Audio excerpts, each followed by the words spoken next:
Beredar sebuah video viral TikTok yang memperlihatkan pembongkaran jalan yang dilakukan kaum ibu. Terlihat dalam tayangan video viral TikTok tersebut, ibu yang mengenakan kerudung hitam sedang mencongkel lempengan aspal yang baru saja diperbaiki. Video viral TikTok tersebut jadi viral ketika diunggah oleh salah satu akun media sosial @reva_aceh pada Sabtu 3 Desember lalu. Tayangan video viral TikTok karena kurangnya campuran bahan pembuatan aspal tidak terlihat bagus. Jalan yang baru saja diperbaiki itu tidak bertahan lama. Jalan tersebut terlihat keropos dan pecah-pecah dan tidak bisa diharapkan lagi. Di video viral TikTok karena tidak puas dengan hasil pembuatan aspal yang biasa-biasa saja, ibu-ibu berkerudung hitam langsung mencongkel-congkel lempengan aspal dan menghamburkan di jalan, seperti video viral TikTok.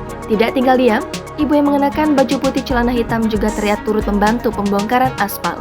Seperti di video viral TikTok, tidak hanya itu, ibu-ibu yang lain juga terlihat menonton kedua ibu yang sedang beraksi itu di tepi jalan. Gambar video viral TikTok tersebut sontak memancing komentar hangat dari para netizen +62.